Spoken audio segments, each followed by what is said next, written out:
It's a new kind of car wash.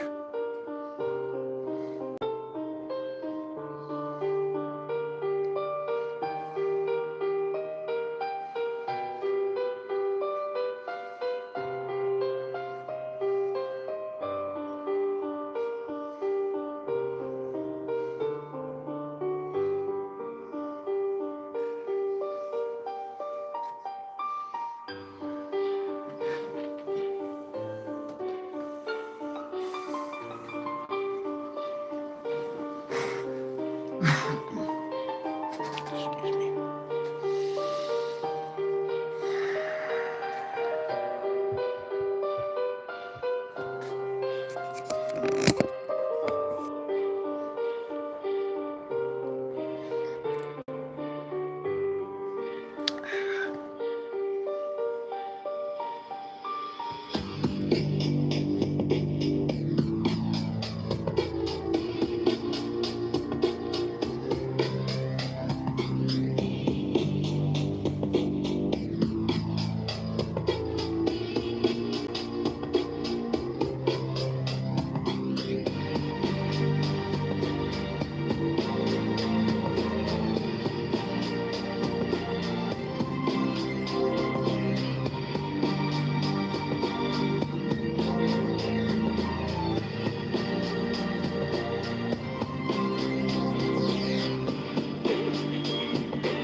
Wow.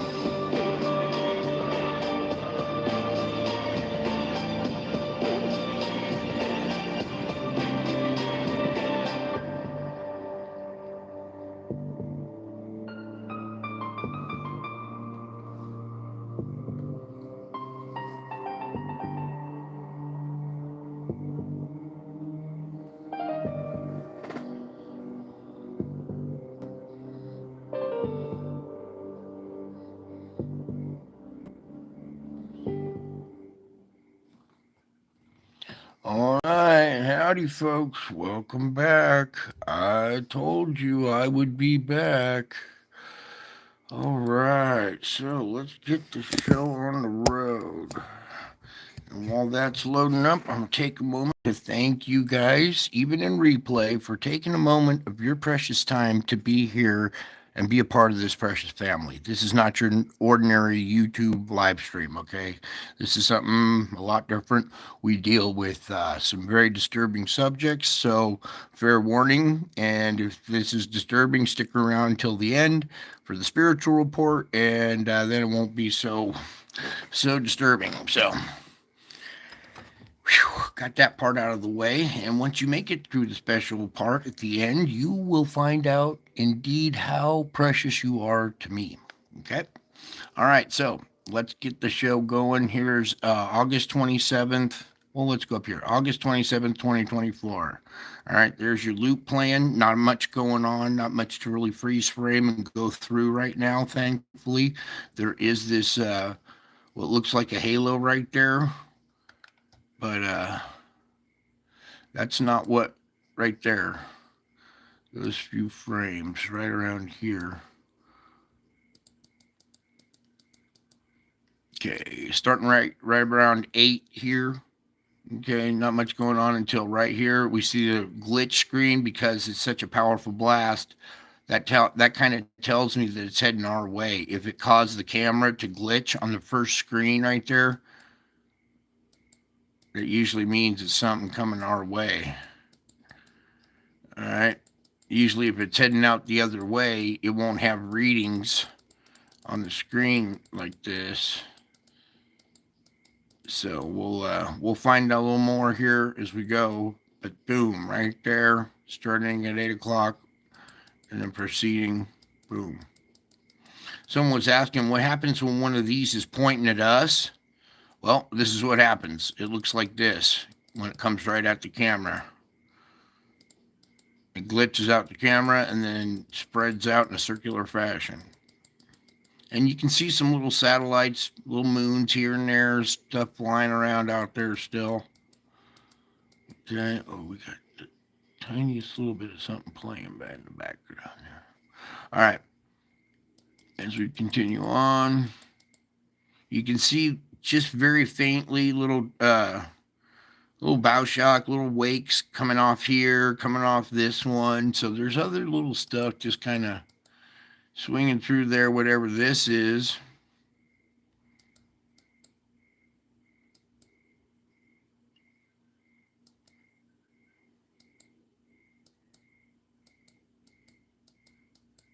Not really too much worth zooming in on. Otherwise, you can see this little one and something else going down below there. All right, but that's not what we're really concerned about with tonight's show. We got other fish to fry. All right, so let me go ahead and start that loop. Let it play one more time. Oh, also notice this streak right here come at the very beginning and move all the way over. So starting right here, that one. So I'll let that play a couple times while I get ready here. And for those of you with eyes that see, you can see what's going on in there.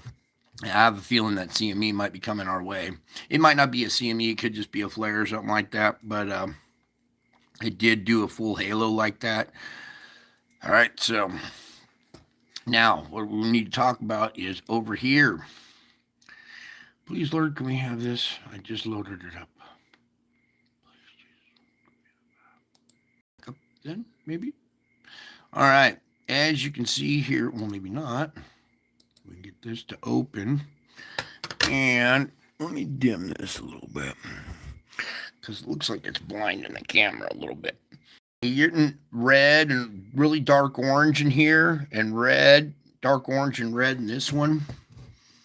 Okay, which means we're getting hit with a geomagnetic storm right now. Okay, because those are your current readings right there. All right. Now we're talking about our geomagnetic storm we were supposed to get yesterday that didn't hit. Okay. Well, it looks like something's hitting us right now. Okay. And it looks to be stronger than just a G1. Okay.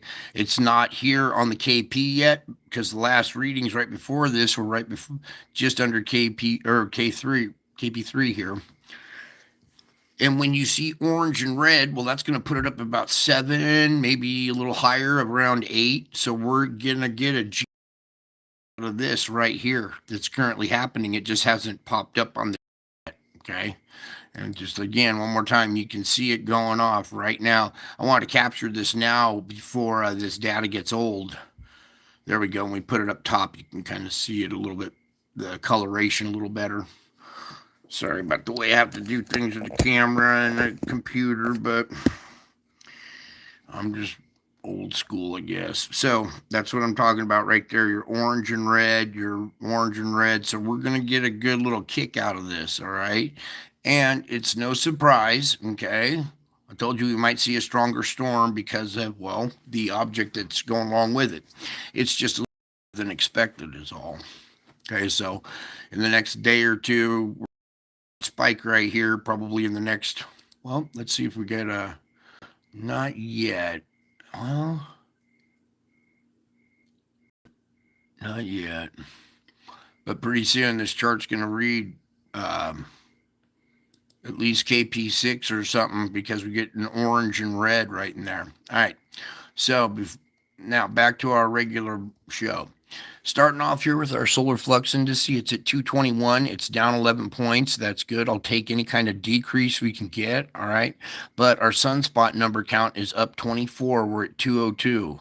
All right. We're back in the red. So our sunspot number count growing again. Area doesn't matter right now. What I want to do is pop this open and zoom on in a little bit. Is that showing up better on your guys' end? The images on the screen, they're not so bright, blurry, or anything like that. Yeah, it looks pretty good actually. All right. So our oddball sunspot down here, 3,800, still pretty strong, but really gapped now. Okay, not so complex, but really gapped, pretty far apart.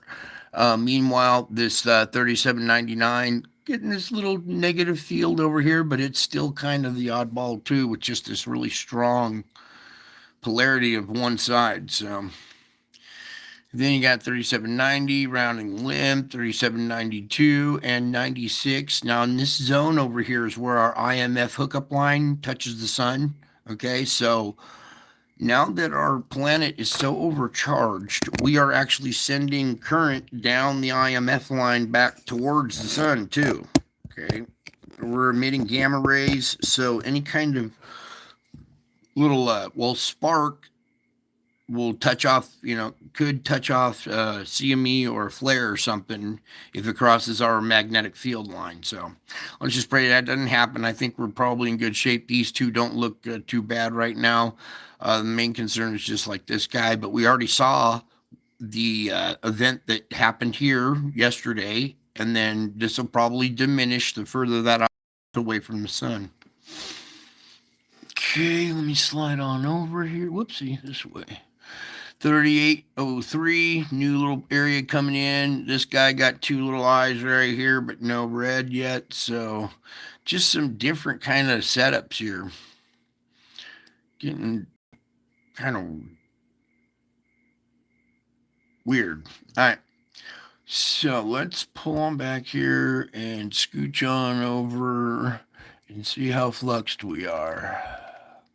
There's your goes X-ray flux for today. You can see we had our little event right here in the middle, pretty smooth, not too much. You saw on the satellite it was pretty quiet too. This is probably our CME and our flare event that's coming our way. It's a really weak M flare, so barely made an M flare there. So, all right, let me pull back.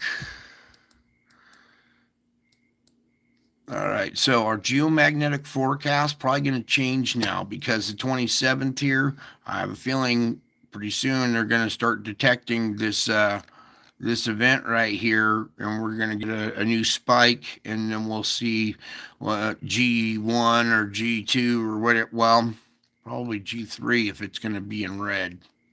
Anyways, August 28th tomorrow, that might change if this event drags on kind of long. All right. Otherwise, nothing for tomorrow. All over the place. All in all, it's calling for nothing. All right. So it probably hasn't caught this event underway quite yet. So, meanwhile, X flare potential 20%, M flare potential 65%. Okay, I showed you the KP in this already. Let's go talk about our sunspots here. 3,800, our oddball on the bottom, is still beta gamma and growing, but that'll probably change once this event, now that it's over and starts pulling away. That'll, I think. 3799, the other weird one, still beta gamma and growing. 3796 beta gamma and 3790. So we got some red on the screen, but none of them have the delta configuration. Good. All right, now no, probably haven't even tracked this yet. Let me take a sip here before I read this. So the BZ component of the interplanetary magnetic field line, that's our IMF line that I'm talking about, has tipped into the south position, -12.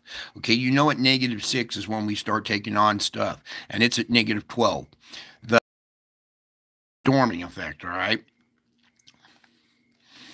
Active geomagnetic conditions, KP4, will be possible, and a minor G1 geomagnetic storming may also be possible depending on how long it remains in this state. Well, it looks like it just happened, and it's going to be a little stronger than G1, possibly 3 or maybe even a 4. We'll see here. Okay, now a relatively weak. Wait.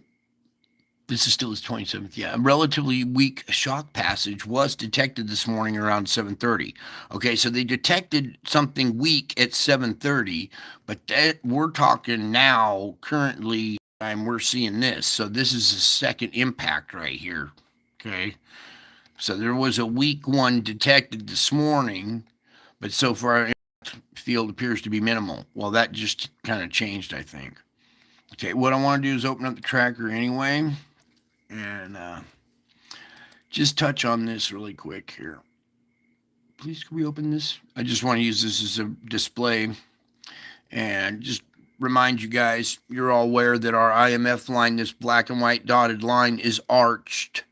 We're not connected straight magnetically to the sun. Ours is this white, black and white arch. Well, it touches on this quadrant of the sun over here.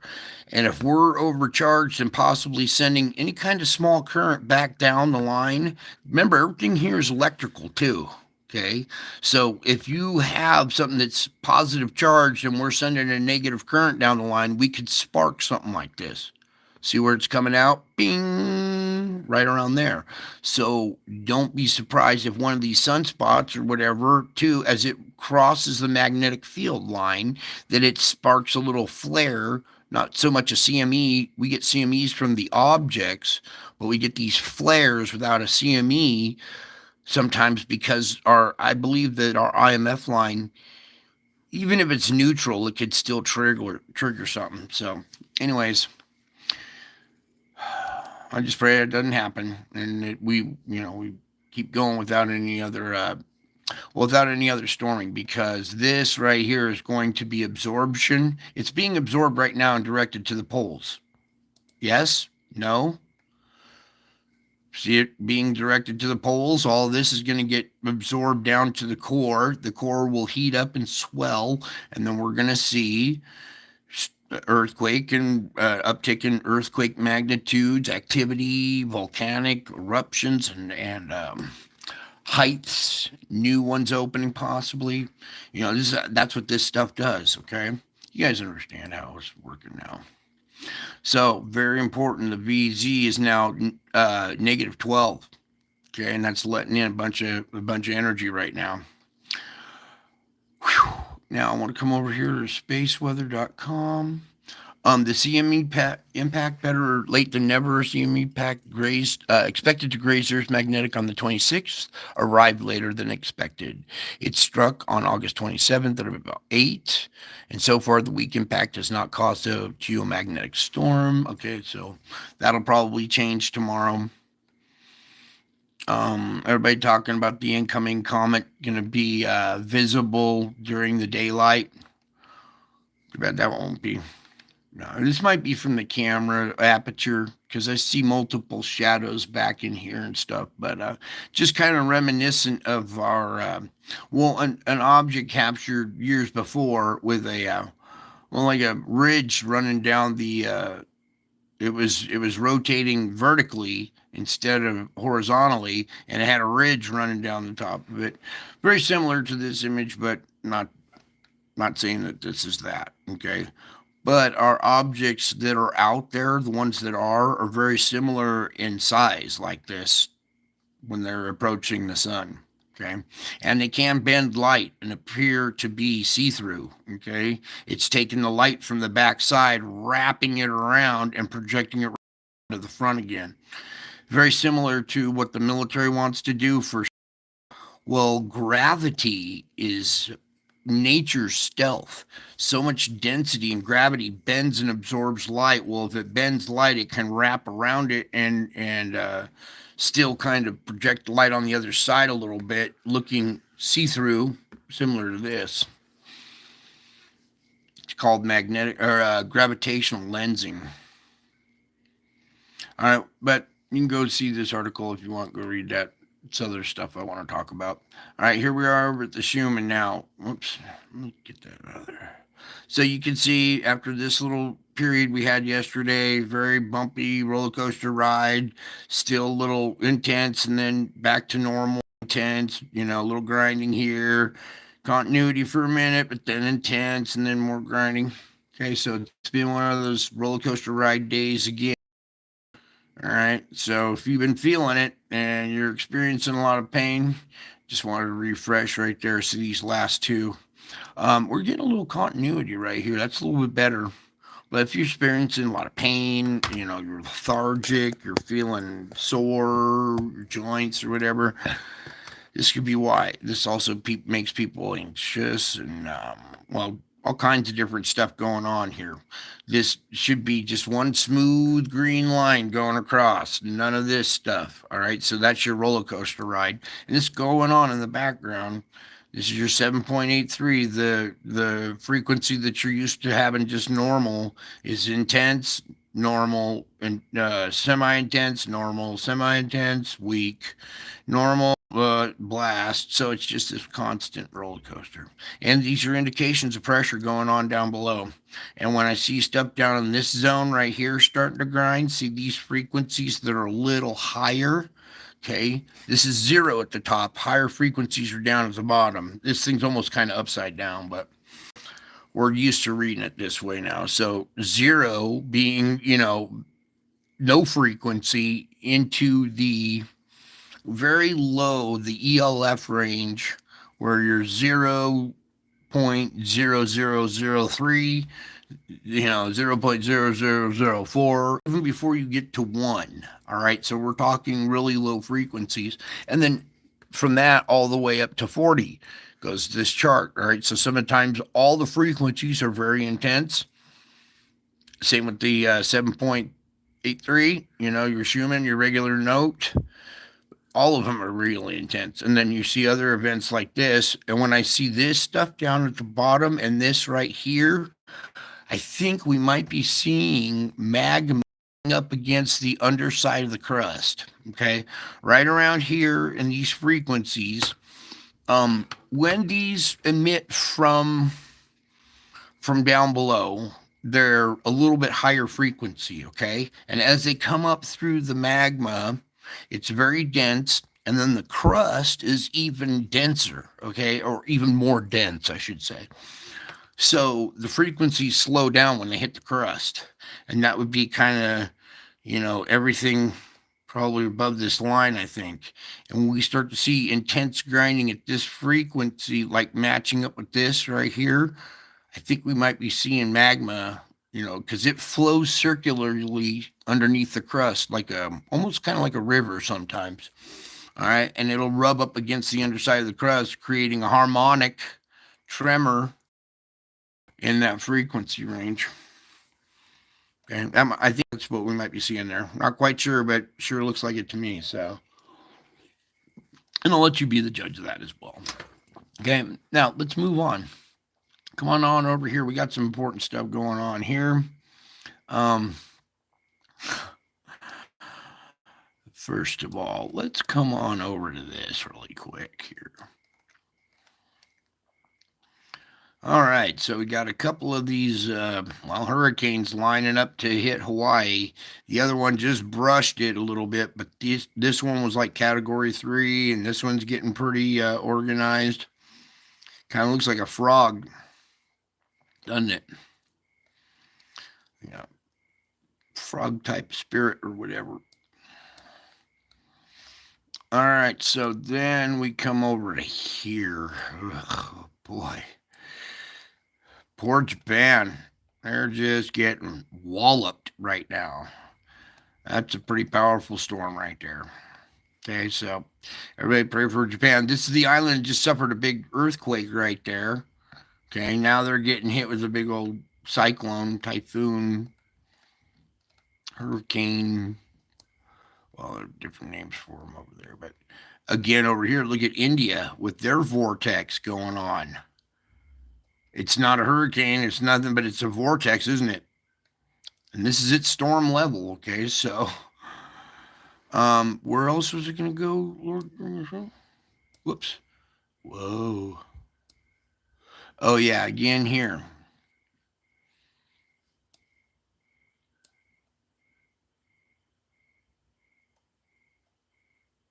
All right, so there's your like your weather patterns, and you can see that we've got this flow that's going down the Pacific again. It's not really coming inland anymore. We got this flow that's coming up through the middle of the country too. All right, so at this juncture here, we're going to switch over to the sand, which is a particulate. Do. All right, very intense plumes there. I take off the wind here. Hit play. Take it off. All right, so we got this intense plume building right on the coast here, about to go out into the across the ocean. Pretty concentrated plume right there. But we have this little break right here in the middle, and then you see this little arm kind of reaching up. Kind of reminds me of a bodybuilder with his arm out and he's flexing his fist back and he's flexing his big muscle right here and it's popping up off his arm. All right, so there's the big old arm coming out, fist flexing back, but in between there, it's very well. There's another open spot. Okay, so also through here, and then you can see that this has actually been pulled across Mexico. These two storms out here, with their vortex so strong, have drawn air into them and pulled sand across Mexico into the Pacific. And we'll put the winds on in a minute. I just want you guys to kind of take a peek at what's going on over there really quick. Okay, so there's your African sandstorm. As you can see coming in here, this whole region is brightening up, right? Brightening means more intense, all right? Getting a good solid white plume right through here. Okay, and then over here, still very intense over in the Gobi Desert. And you can see this eye and that eye looking right at these guys. All right, well, there's your sandstorm report, okay? And at first, this was kind of unnerving, these huge sandstorms or whatever, but now we need these sandstorms to dampen the hurricane production, okay? All right, so there's that. Let's go back. I need to go to the chemicals and do an SO2 report for you guys. All right. So here we are, the nation divided. Dang, that has a cross already on it. Boom, boom. Okay, so, anyways, our nation divided here, bleeding out on one side, getting intense up in this region now, okay? Darkening up in that region, hit and miss on this side, mainly perforations in the crust. Okay, SO2 is the gas that surrounds the magma down below. Very hot when it comes out of the ground. Poisonous, too. All right, let's get the fires on.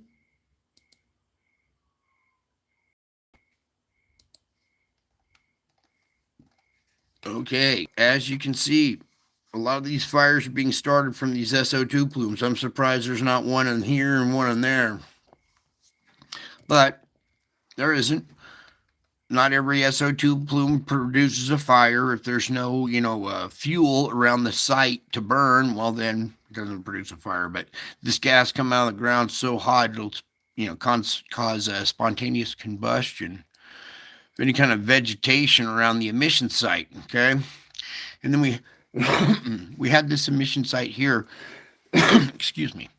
That opened up in Oregon, okay, and it's since started a bunch of fires in the area, okay, and it's still spewing SO2. It's like the strong here in Oregon, all right. It's basically your little ongoing little volcanic SO2 emission site.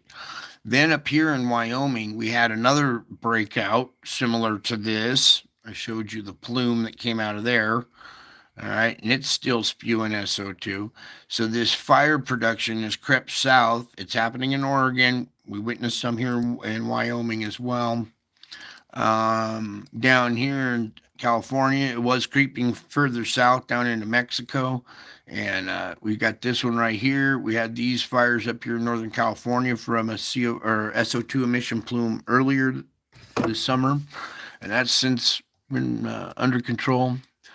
Thought I saw something down here. Aha!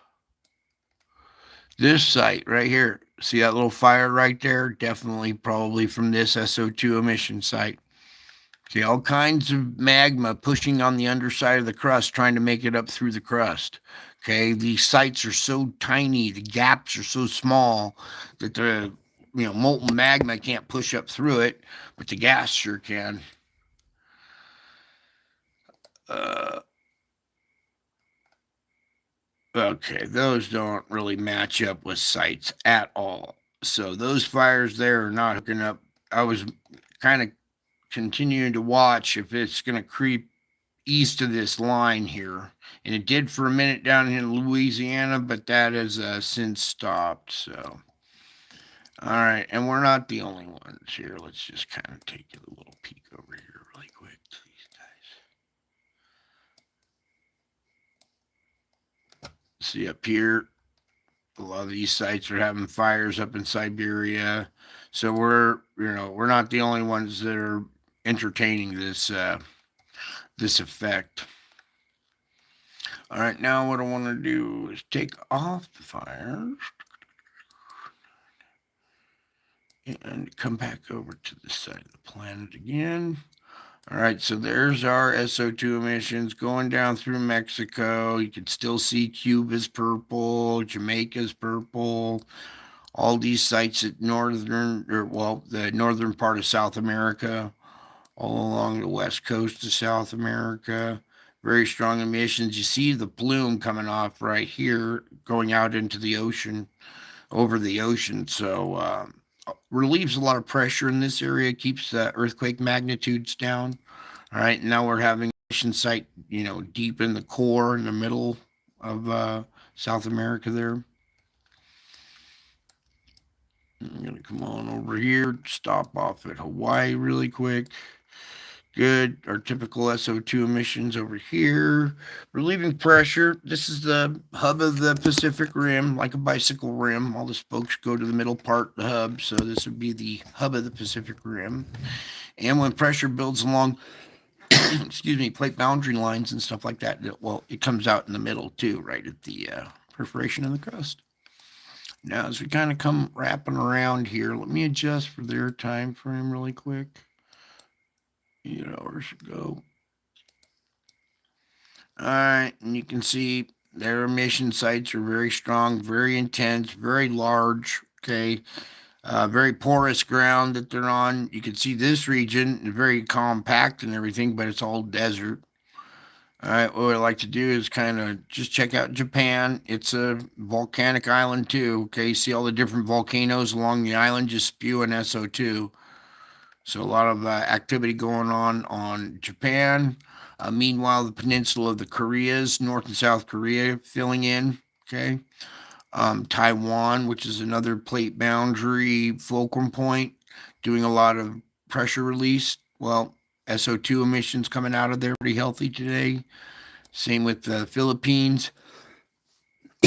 Excuse me. All right, we're coming on down to Java. Not so dark today. Well, you can see a lot of it's been blown away and been blown up into the straits up in there. So, but still 3 good intense emission sites right here at the very tip. Okay, so it's doing its job relieving pressure via SO2 emissions, volcanoes, and earthquakes. Now, let's come back up here to India. India's getting an issue because all this gas is coming into this region and can't make it past the Himalayas here. So it's the mountain range acts like a block or a shield and keeps all that gas circulating around in here. Okay, and you can see India's darkening up. It's going to look like China really soon. And then this region filling in too. Okay, all these little intense spots opening up, getting more and more little, speckled effect. There we go. Thank you, Lord. All right, and then here along the Holy Land too, up through Turkey, Greece, Italy. Italy not so bad. They don't have too many emission sites, but that's not good for them. They're going to have some issues. There's huge pressure down below, so it's not being ventilated very well in that area. And pray for everybody in this region. Look at that little happy cow.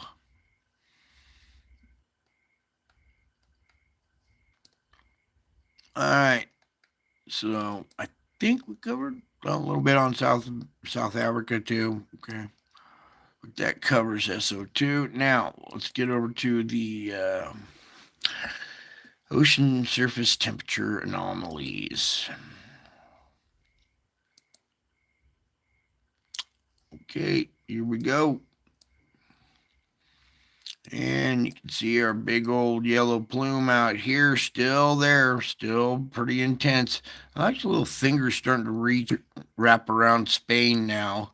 And now look at this. It's wrapped bottom and the top, or the top and the bottom here of Spain. Looks like a crescent wrench grabbing onto a nut right there. And there's just this one last little area of cold water that's holding on for dear life right there. But look, you can see it's getting all hot through the straits right here, all around that. Looks like a crescent wrench locked onto something. Okay, a lot of issues up there. Okay, cold water causes, cold water pockets. These two will cause vorticity. We'll put the winds in a minute. Oh boy.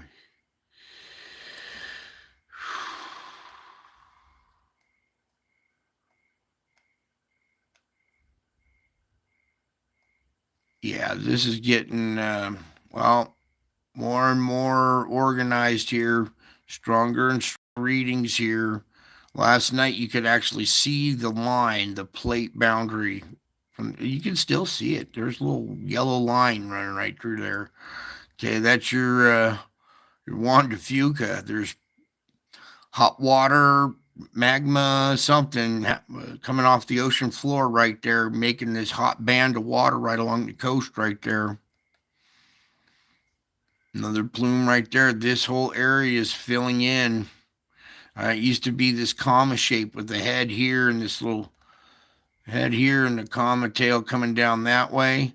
Now it's looking more like this big triangle type structure out here. You see this? Meanwhile, this area has really organized into just one solid yellow bar. So Tamumasi out there going to town, and some other ones on the side are all around surrounding that area probably. Meanwhile, our off the coast of Japan, still seeing this whole region. Okay, now we come down to Taiwan. We're seeing this yellow creep down through this island chain system. And now that we've had some quakes and some SO2 emissions, you see that yellow has retreated. And now we're actually having readings that are, in the, dark red, even brown and black. Okay, which is here. Let me just pull up the legend really quick. White being the hottest, then yellow, getting cooler to orange, getting a little bit cooler to red, finally to black, which is neutral. Then we start going into the cold side. So you can see this region that had yellow in it before, the yellow has retreated. We're getting black, so that shows the pressure is relieved in this area. We're seeing cold water inundation on the backside. All right, so Taiwan kind of doing its job as far as relieving pressure in that area, keeping, trying to keep up with the influx and the ins and outs of pressure. All right, here we are at Java. Its job is relief valve through volcanoes, SO2 emissions, earthquakes, and you see cold water inundation there too. So hot spot right out there in the middle of the ocean, right off of our cold patch there. Okay, all speckled all along the southern part of the globe. Even over here by South America, you can see. All right, so now what I want to do is go ahead and put it in our wind. Hit play. All right, so when you have a hot water plume, the surface of the ocean is hot. Hot air forms over it. When you got cooler parts like this, cool air forms over it. Well, when you get hot air next to cool air, hot air rises, cold air wants to rush in and replace it. So you get rotation. And there's your kind of conveyor belt type structure out in the Atlantic. I'm kind of concerned about this flow right here. I needed to dig down a little bit more, capture that sand, and bring it in. But as long as it's not, as long as this isn't, this opposite flow down below isn't pushing sand back into Africa. Ooh, there we go. These little vortexes here could kick up some more sand here. That's why our sand plume was intense here, because you see these little vortexes through here kicking up sand. So that's good. We got those kicking up sand, and then it's getting caught up in our conveyor belt system and being thrown across the Atlantic. We got some heat plumes starting to form right in this area. That is not good, dude.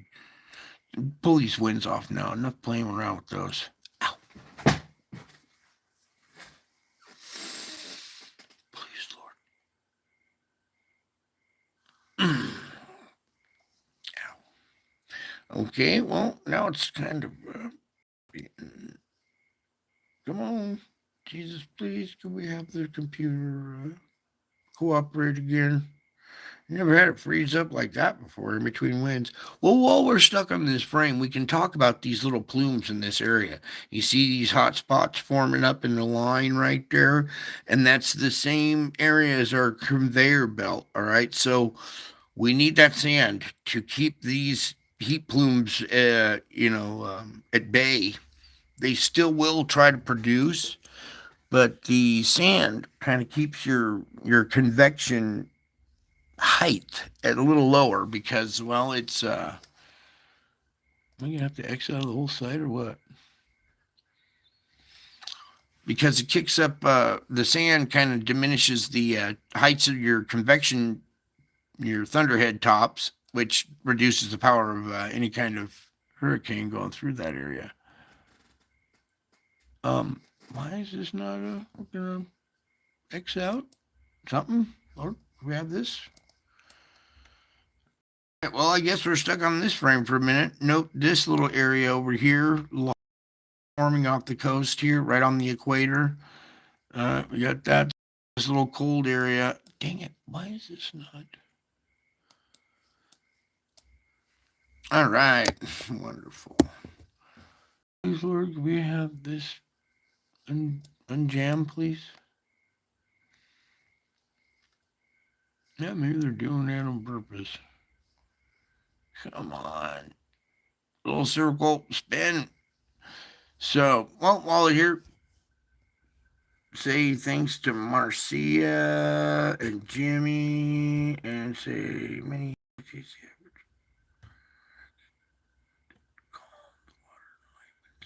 Yes, Jimmy, Leslie, Scan family. All right.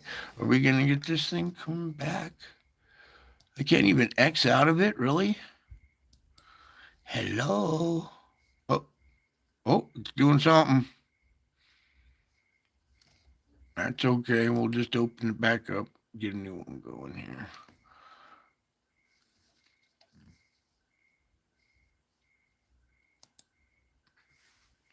All right. Bear with me for a second here. We get this thing pulled back up.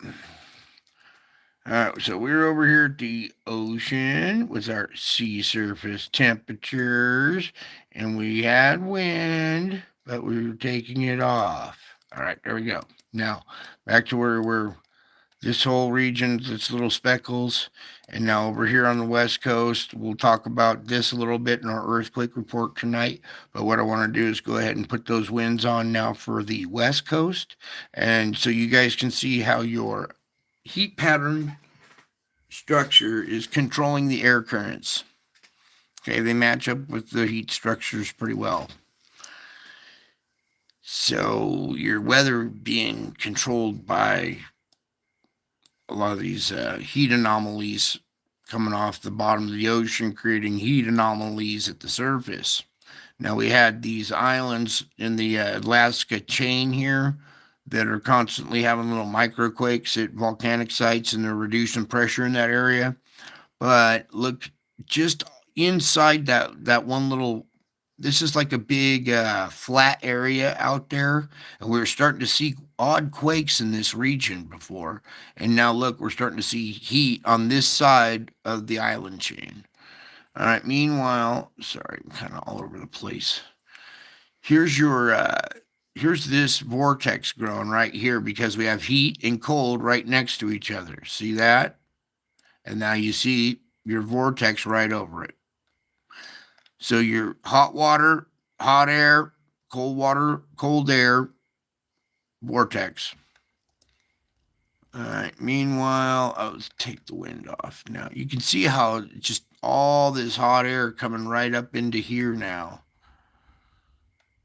So this bar has created a big conveyor belt like this, and with a hole in the top, kind of divided in the middle, and part of it's leaking out the top, but it goes up through Alaska, and now over here on the west coast, we're getting this new cycle, or the old cycle again, where it just comes right down, turns and goes out. It's actually going further down now and feeding into these storms. Wow. Oh my goodness. Look at that. Oh boy. You see how this whole heat structure, this new triangular shape type structure that we got going here, has created this whole, the reverse flow. And it's so strong that it's driving down and actually feeding into these.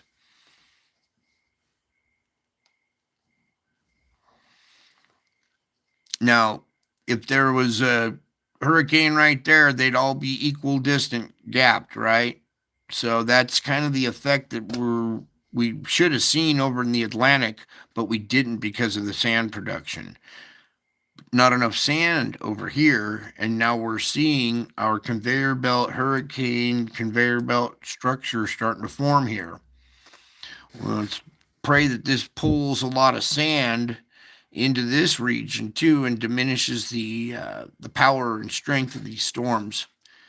But you can see how they've formed out here. Whoops, they've formed out here with our cold and hot water patches right next to each other, causing rotation.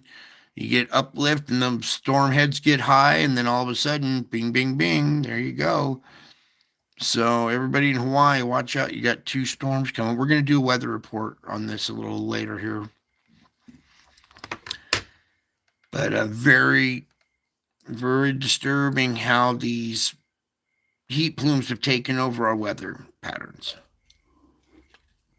No longer is our weather controlled by the jet stream so much anymore than it is by this conveyor belt type structure.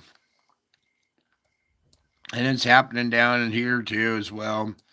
You can see down here in Australia, they got a heat structure plume going off of there. All this area.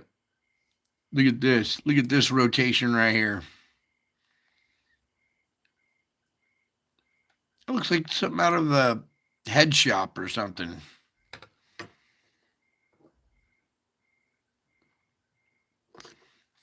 So, do you see what I'm saying? How these heat plumes are kind of controlling the air patterns and our weather patterns?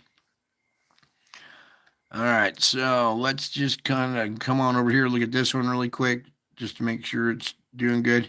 It has this split right here. It was coming way up to the East Coast and up and back out. And our inside loop was going up the East Coast, and the outside loop was going up like this.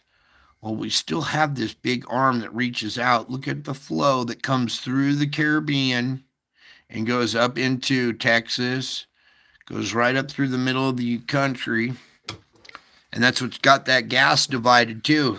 We got strong emissions here, and then the wind kind of divides it as well. So, but meanwhile, You can see this region right here is getting cut off from the weather because this is going down and coming back out. Everybody else that's, you know, in this zone and east is getting all the weather. So very disturbing how these air patterns are matching up identically.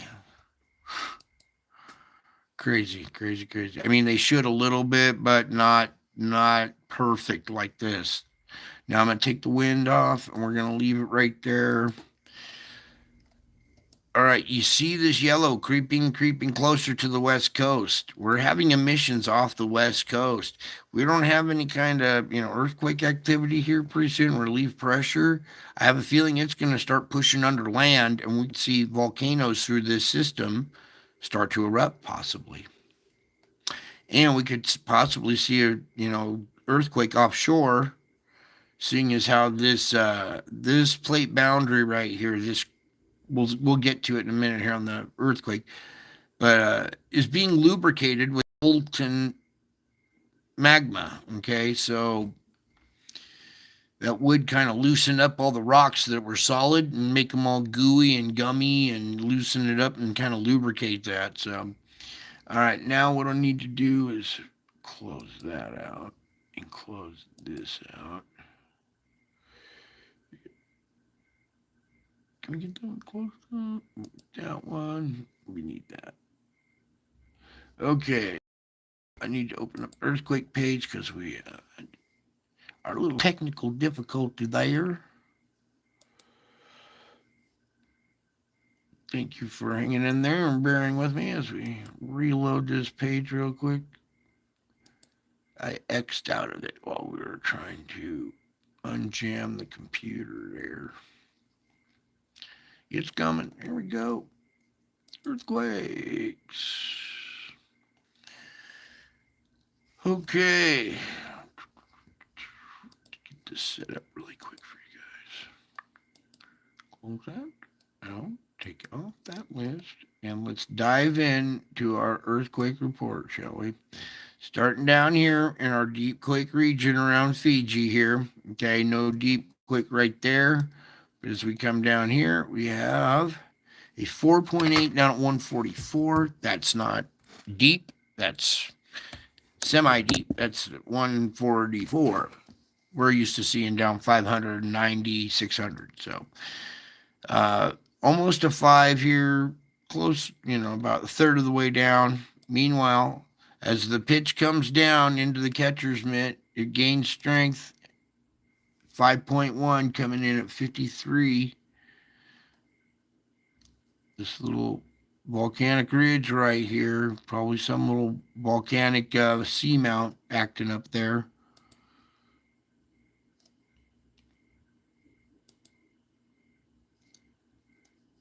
All right. So, nothing right at the entrance to the system. This island also spewing SO2, reducing pressure in the area, and reducing magnitude. So, what would be a 5 coming in is, a 5. Because what do you do with 4.9s here, especially at depth of 10? So there's your 5 going along plate boundary. Nothing through here. Ooh, very quiet through this whole region. Not good. All right, very quiet through that whole region. Let's just really quick fulcrum point. Another 5 here down at 42. And here's an oddball quake, your diverse quake. Wait. No, there's a no, there's a volcano there. That's not a diverse quake. That's a earthquake on the base of a volcano.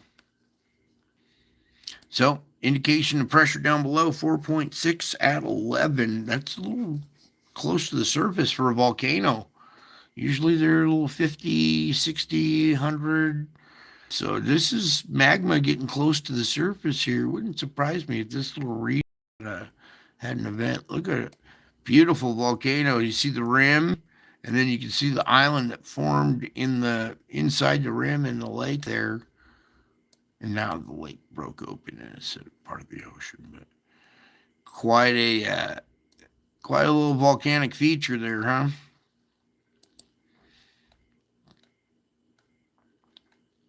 Right in between Africa and Madagascar. Here, look at. Well, we'll go to that in a minute. All right, I want to finish this earthquake report. Get this done. All right, we'll go up to Japan really quick. Check these two. 4.6 at 47. Ooh, that's pretty close right there. You got your three-way plate boundary intersection with the volcano. Very touchy spot. 4.6 at 47 and 4.2. Okay. Back on out of there and come on over to where are we going? Yeah, South America. So we had some down here in South America, 4.4 at 114. Come on, please help, Lord.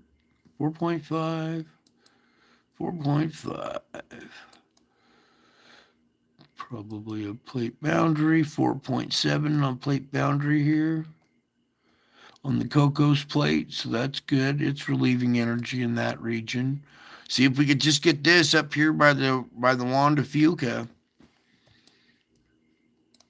Okay, now we're going to do America. Let me pull up all the magnitudes for today.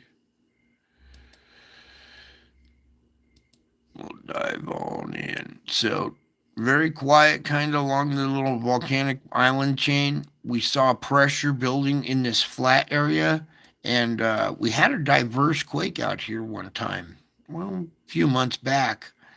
And I thought, that's odd. What's going on way out here in the flats? Well, now we know. Now we know what's going on out there in those flats out there. That whole shape. See, it's the shape of those flats. Right in there. Oh, wait, that's a little further up here, actually. I think. Nope, right there. Okay, so. Meanwhile, I want to check some magnitudes here. 4.8, wow, and a 4.0. So a little uptick in magnitude in this little ridge right here, this plateau. So a little uptick in magnitude there. Doesn't seem to have affected the fulcrum point much. There's a 2.1 there. Now, coming on into California, well, the Pacific Northwest, pretty quiet. Just want to see something. Okay, a couple little quakes up in here. They're not big. They're just little micro quakes.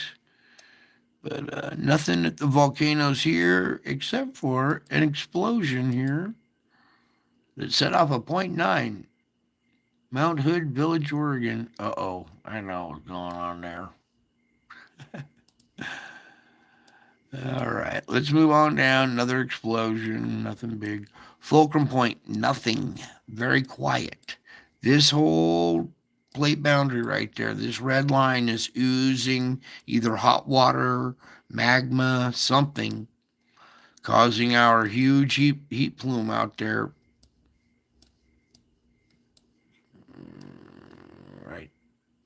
Right there. Okay, here's that little boundary right there. You can even see kind of a line, yellow line that matches up with our plate boundary right there. So something's oozing out of that crack right there. Pressure's so intense, and this thing's locked up and it won't, shake loose or whatever, relieve some of that pressure, that now it's starting to creep underneath that little chipped up plate and coming out of that piece. Coming out of this piece right here. Well, it's not a piece, it's part of the plate, but in between the shore and this crack, coming out of that crack right there. Juan de Fuca comes out, goes up like that, comes out, goes up like that. So the heat signatures are actually matching the plate boundary. It's not coming out of this crack right here. It's coming out of the one that's closer to the shore. All right. Meanwhile, we got stronger heat plumes coming out just north of the Bay Area, just south of the Bay Area. That cold water is almost gone. Meanwhile, this little area heating up, and then we have this whole pocket here down at off of the tip of Baja here that has opened up and has changed this into like this triangle type structure with this, and has changed our air patterns now.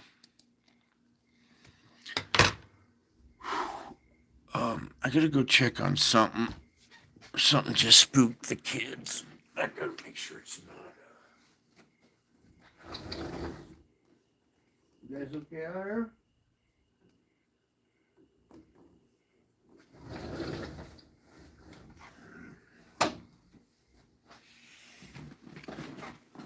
Alright. And there's your air patterns. Okay, now let's finished up our quakes because all that area needs to have some kind of release, or else I think we might see a big quake there. I pray I'm wrong. Hopefully that magma coming out is doing the pressure release so we don't see one. Meanwhile, here at the geysers, still microquaking out, normal activity here. Good little patch, relieving a lot of pressure in that area. 1.2. Nothing on the plate boundary. It's all pushed inland a little bit. Here's one, but okay. Some on this Pacific side of the plate too. Currently having a 2 right there. Our little patch down here, not so intense today, just a few quakes. We could use more activity down here, 1.3s and 4s. Helps relieve pressure in that region. We got a little flurry going on over here in the Searless Valley. Yeah, not much though. Okay, all kinds of quaking, little small quakes. 1.5s, you're not feeling them. They're pretty small, but they're relieving energy. It doesn't look like much, but they do relieve pressure through that region. Okay.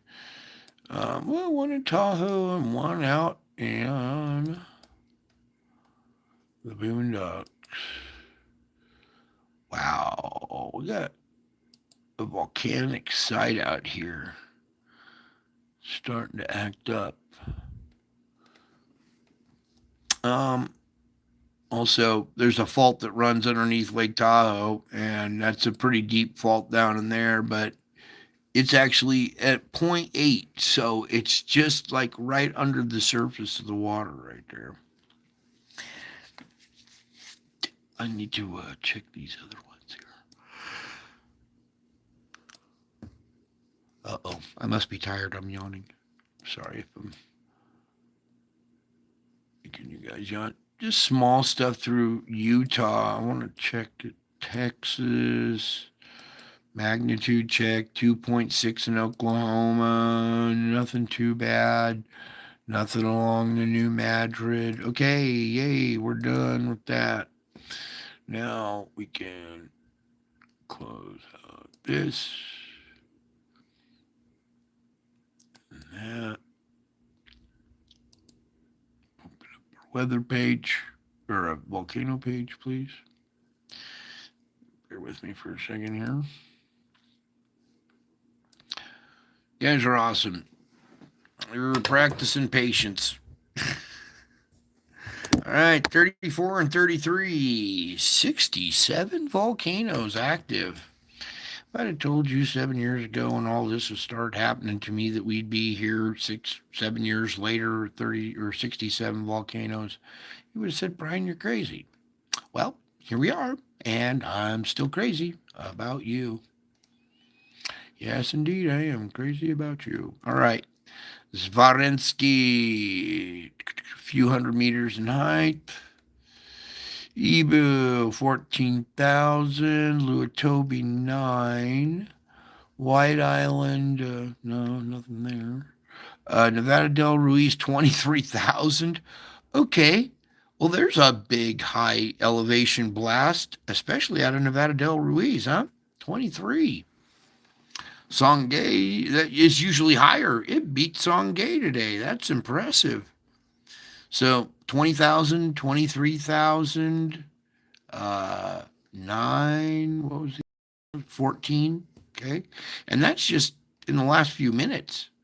Reventador here at 15 too.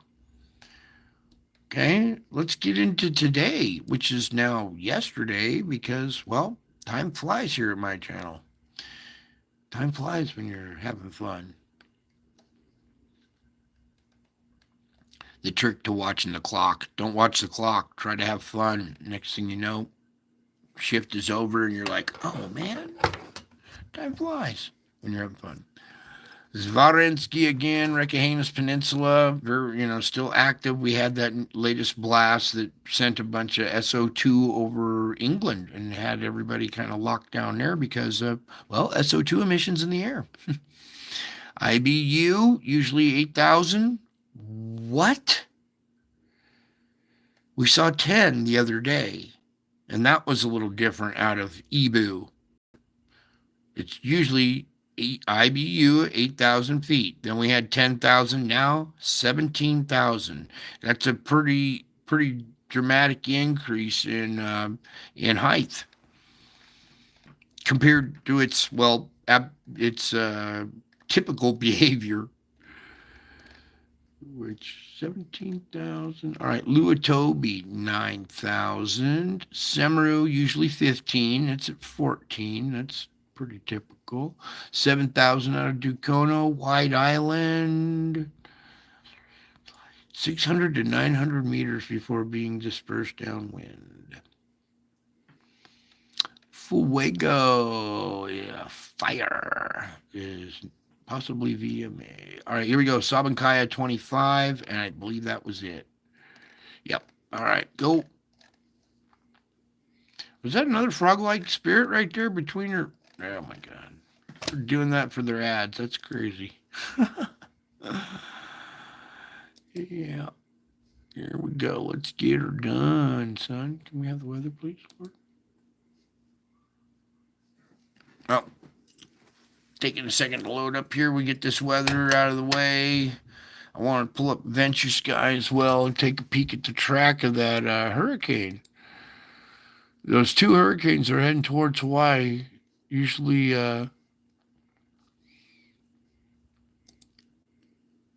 we can get a storm track, a predicted track out of those. So if I can pull up this one and then get rid of that. Oh, you can do it. And then I wanted Venture Sky as well. Hold up for real quick and then we'll get right on her. There it is.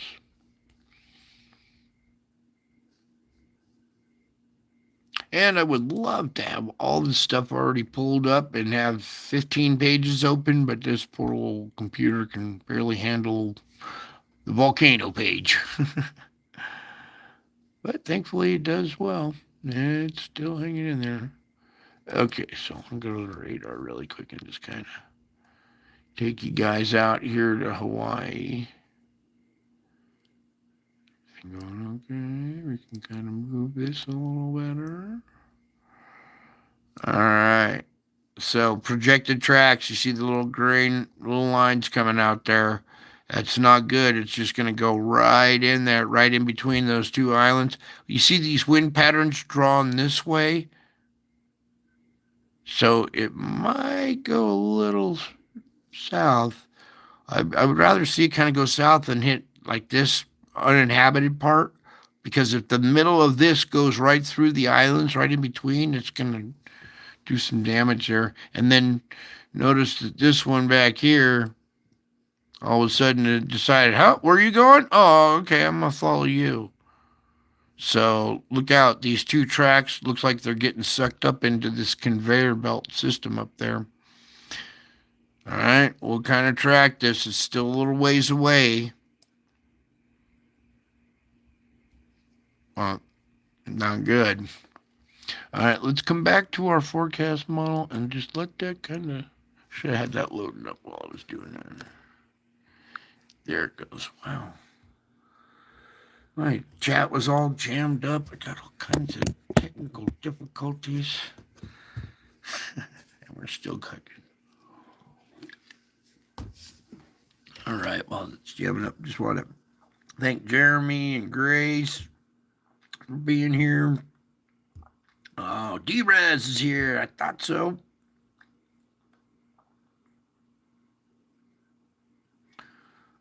Yeah. Oh, good. She told her church group that, D-Res? Well, all of a sudden they're going to start seeing success out of that church group. Now, let's get back to business here.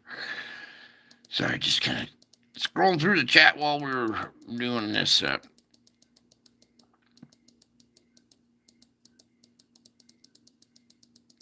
Okay, so opening frame here. Our current condition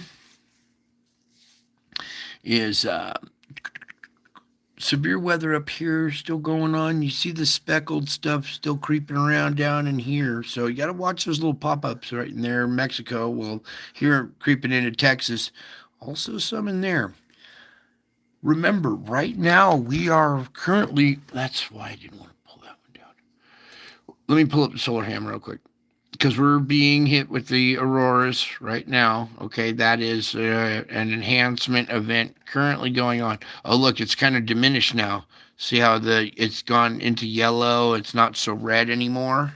There's no red in it really. So we caught that event right as it was happening. So now it looks like it's tapering off. That's good. So we can kind of maybe leave out the enhancement. Uh-oh. There's somebody. Outside or inside? Where's that coming from? Hang on, folks. I'll be right here.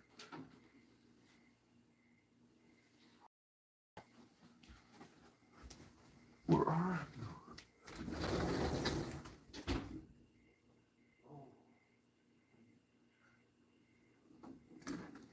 All right. Sorry, we got critters around here, and I just gotta make sure nobody gets eaten. All right. Severe weather up there.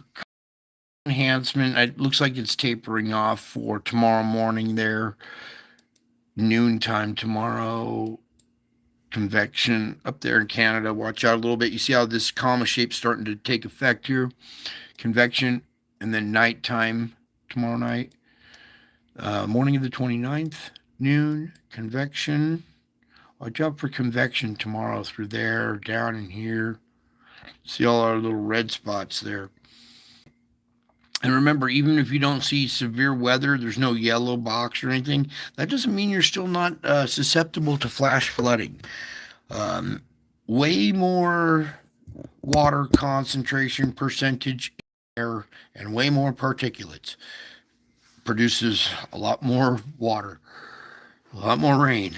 Okay, y'all been seeing the side effects of that. So there's your convection and nighttime the 29th going into the morning of the 30th, noon, convection, nighttime, morning of the 31st, noon, convection, time. Wow. Watch out for this event right here.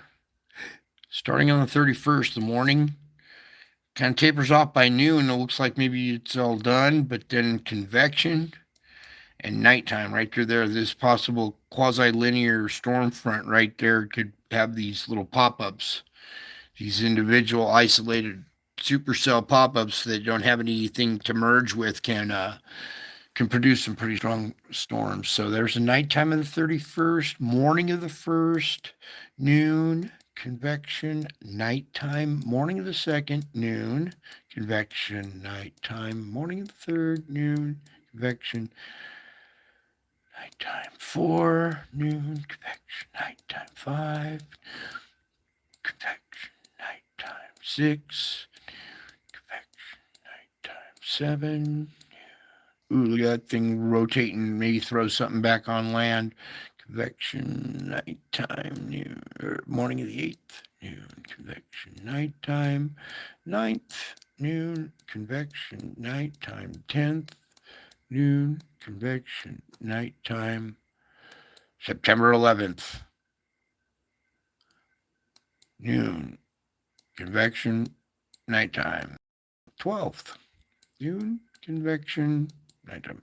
All right, so weather's so volatile that anything past 3 days is really kind of unpredictable, especially when we have components of the sun adding to the mix. We also have spiritual realm interfering, not interfering, but playing a part, we could say. All right, so there's your astrophysics, geophysics, the weather, and we'll keep a little eye on our hurricane tracks here. I don't want somebody I love here on Oahu getting hurt. So we already know that this first one passed through. They kind of dodged a bullet, received some kind of, impact from it. But watch out, we got two more stronger ones that look to hit more directly towards there. So I'll be saying some special prayers after the show tonight. And there's your auroras starting to diminish there. Okay, so we're done with all that. Let's get on with the good stuff now. The spiritual report. Your metaphysics, but the real type. Not your guru, crystal sucking, pyramid wearing stuff. This is the real spiritual report. Not favorites, albums, turkey. Although some of these are my favorites. We kind of went over some of these the other night, what they were. Here's the wolf huffing and puffing. Now you see the wolf with his mouth open and he's blowing clouds out his mouth, right? So there's the spiritual realm interacting with the weather. Okay, that's what I mean by that when I say that. Okay, so we're going to go into, I missed the, oh, there it is. You have to forgive me. I'll beat up. All right. So, real event here happened on Easter 2020. 2,000-year-old prophecy came true. Okay. Part of our, some of the images that we read to here. Okay, let me pull up, Sally, what do you want?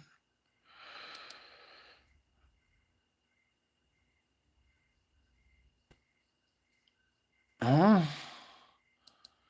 thought we were going to my channel. Oh, you want that? I get it. Yeah, I know what you want. Whoopsie.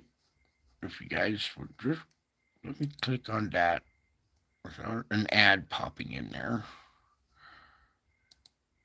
All right, I want this image that they captured here that we read to. Boys, all of these, I know you want to look at them, so come over to this channel, look at them. I want to get right to the one. Right there. And we'll even open it up because it got cropped a little bit, and you can make out it's not just a face. It has a halo over it too, okay? So that's another image we'll be reading to. Here. That's me in the clouds again.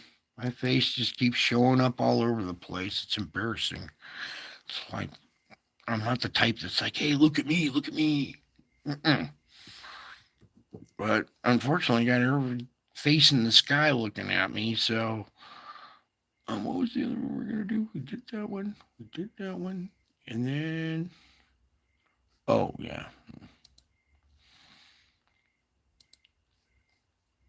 Okay, a few images that we're going to pull up really quick to read to after an ad. One of these days I'll have a studio. Wouldn't that be awesome? All right, here we go. You can just kind of exile that and keep the, there we go. All right, now I got some good stuff pulled out for you, hot off the street today, and also from your prayers too. You guys are, really making progress. It's, I was surprised. We're actually taking it serious and getting their results.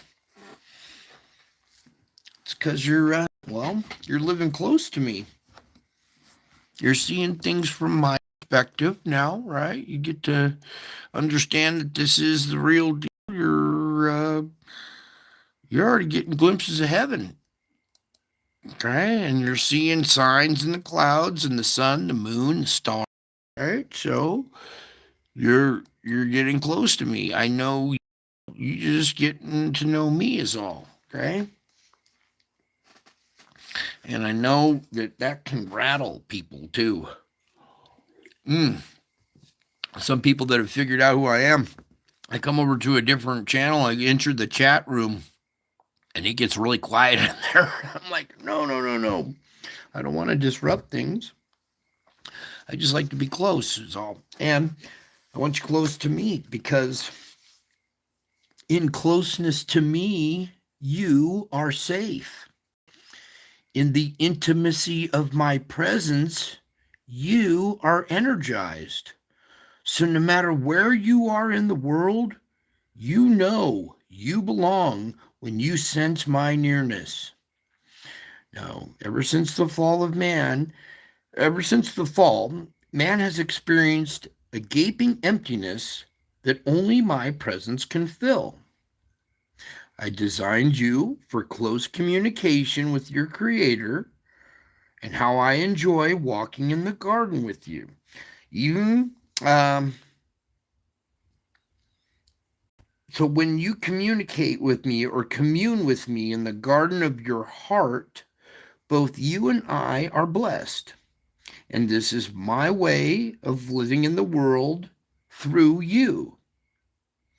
So, we're here on this planet. You notice that there's trees and bushes and grass and flowers with birds and bees. That's kind of like a garden, isn't it? So you are in a garden. And then there's the garden of your heart. So when you commune with me in the garden of your heart, both you and I are blessed, aren't we? And this is my way of living in the world through you. Okay? You invite me in, now I get to experience right through your eyes, right through all your senses and everything.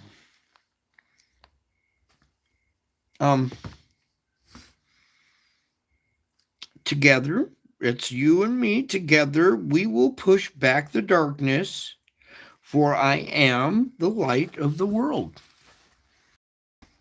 We push back darkness together, don't we? The darkness that attacked you today and you overcame it. Now, a lot of this stuff is like really, it's important you see this kind of, this character too as well, right? Because it's important that you understand that I am your best friend as well as your king. So walk hand in hand with me through your life, and together we will face whatever each day brings, whether it's pleasures, hardships, adventures, disappointments. Okay, nothing is wasted when it's shared with me. Do you understand that? If it's not shared with me, then it's wasted. And nothing is wasted when it's shared with me. So stop wasting stuff and share it with me. I can bring beauty out of the ashes of lost dreams.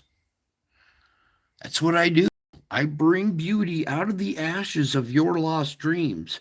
I can glean joy out of sorrow, and I can bring peace out of adversity.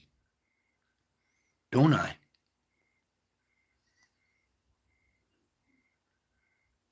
Only a friend who is also the King of Kings could accomplish this divine alchemy. There is no other like me. The friendship I offer you is practical and down to earth, yet it is saturated with heavenly glory. Living in my presence means living in two realms simultaneously. the visible world and the unseen eternal reality. Okay, you got two different realms you're in right now, baby. You are in the visible world, and you are now in what was the unseen eternal is now seen. Your eternal reality is now seen. So you have the visible world and now the eternal reality. And I have equipped you to stay conscious of me while walking along these dusty earthbound paths.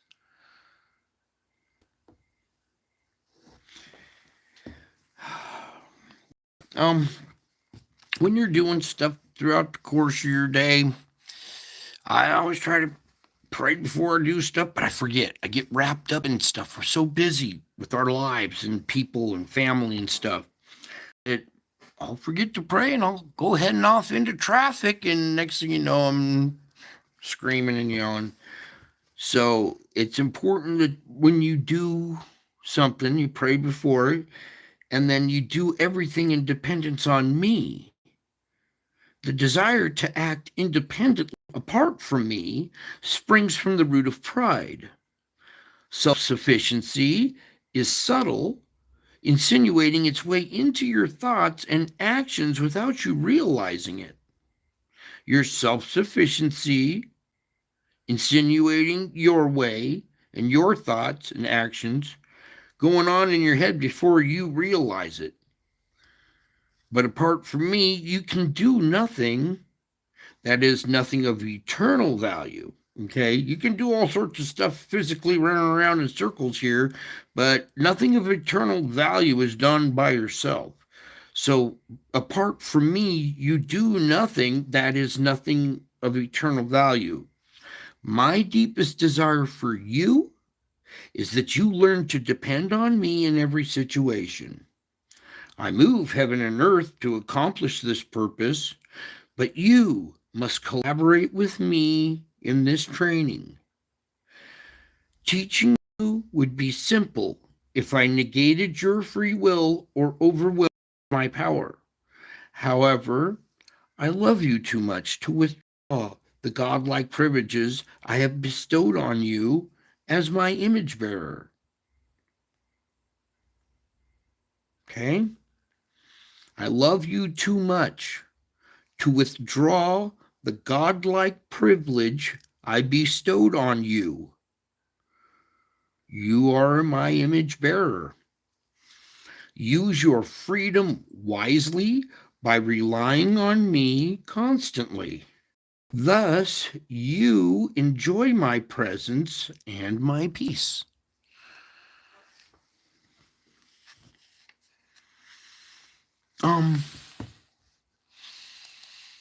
What's the one with the heart? We're not doing that one. I want the one with the heart tonight. Go to my channel here. Get rid of that one. Hang on just a second. I'm pulling up the one with the heart real quick. Close to that one really quick because.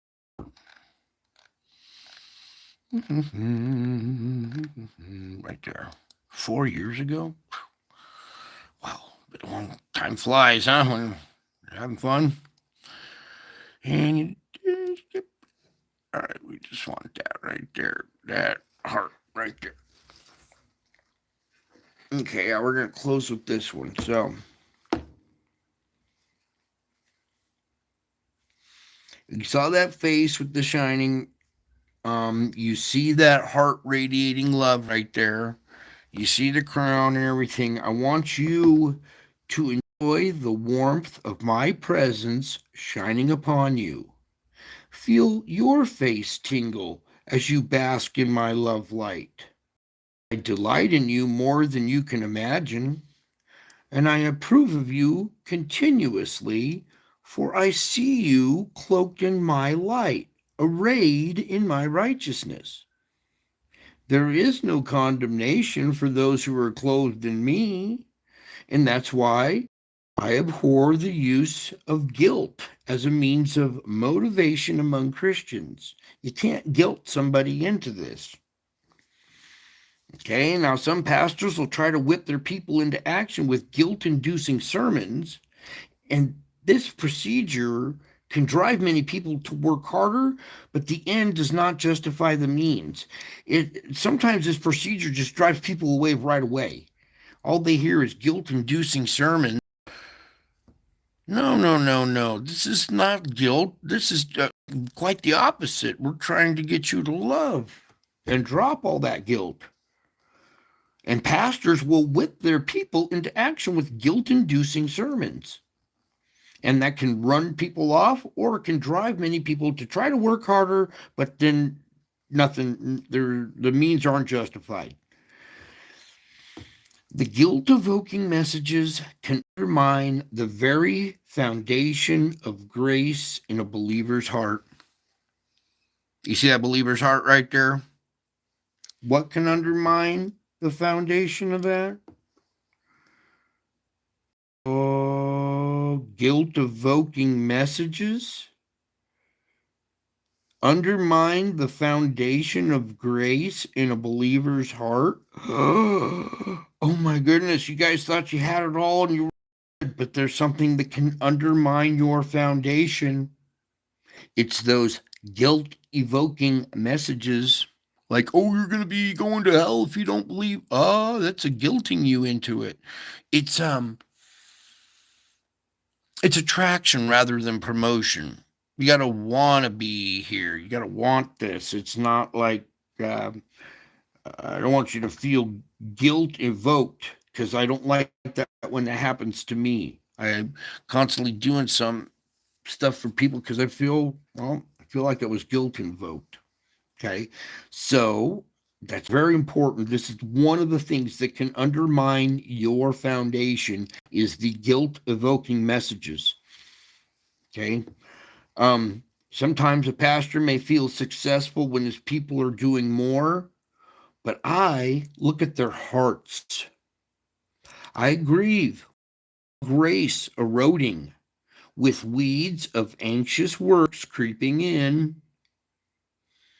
I want you to relax in the assurance of my perfect love. The law of my spirit of life has freed you from the law of sin and death. It has. When you figure this stuff out, you will find that the law of my spirit of life has freed you. It freed you from the law of sin and death. So enjoy the warmth of my presence. I'm here hanging out with you right now. You see, I can't come over to your house right now. I'm kind of laid up. I'm a little sore, a little ravaged, and I can't just come over. But I want to meet with you guys, and well, we could do it live stream in the air. We could meet in the air of cyberspace where you could see me in the clouds coming with power and great glory. And you come over here, you see this, you hear me, and you get fascinated and intrigued, and you get caught up in it, almost like a, a TikTok thing where you watch one video and 4 hours later you're like, oh, snapping out of it. Where have I been? 4 hours? I wasted 4 hours on TikTok because you were caught up in it. You were caught up in it, and it took you away from your circumstances that were on at the moment and took you to a different place and distracted you and put your mind in a good place. That's caught up. This is me coming in the clouds with power and great glory. You are caught up with me coming in the clouds. You're caught up with me in the clouds. We met in the air of cyberspace. The rapture, which word isn't in the book, is happening right now. You have technically been raptured. You understand what's going on. You see my face. You hear my voice. My sheep recognize my voice. I could be walking along the street someday and you wouldn't even see my face, but if you heard me talking to somebody, you would turn your head and go, I know that voice. You are technically raptured. It's a feeling inside. You're complete now. Your faith is completed by knowing. You now know what time frame you're in, where you are, and who you belong to. All right? Who you belong to. You are guaranteed victory. Believe me. Trust me. And you will. Okay? You will find victory, and you'll practice these principles in these closing days while we have it.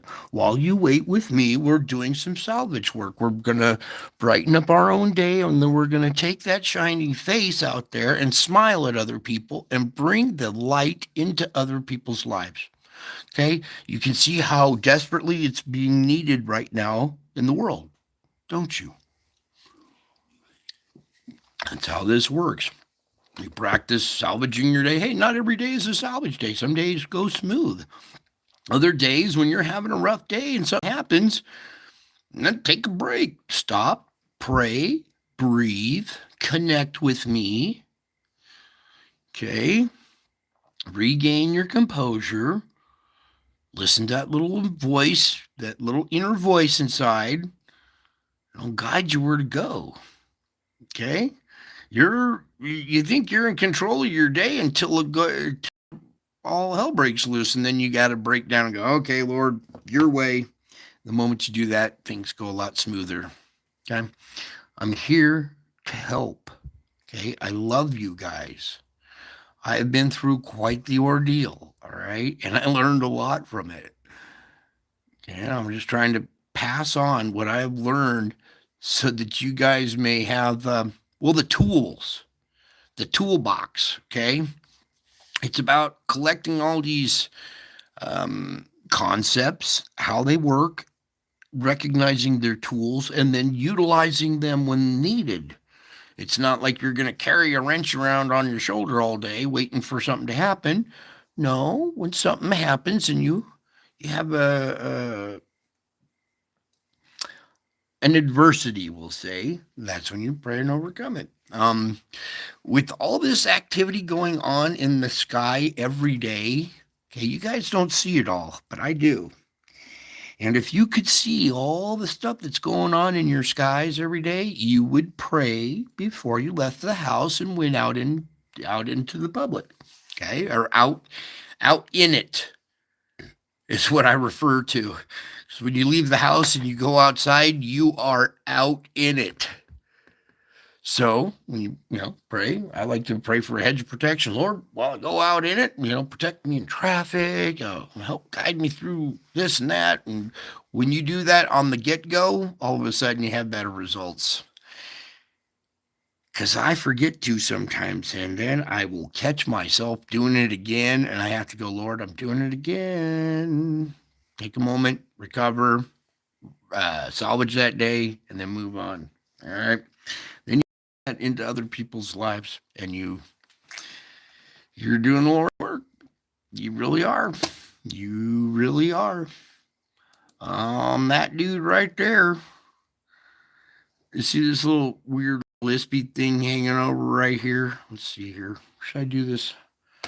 I got the funky haircut right now, and I look all ugly, but just kind of want to show you that right there is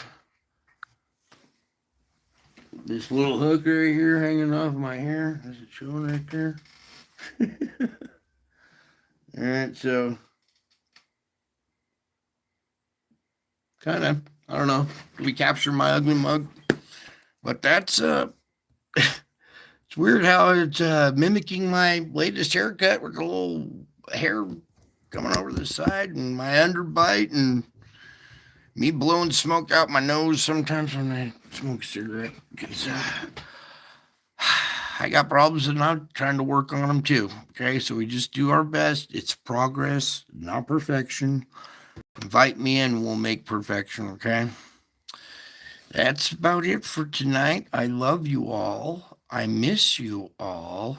And until my next show, I will be back. I am already back. Can't you tell? Bye.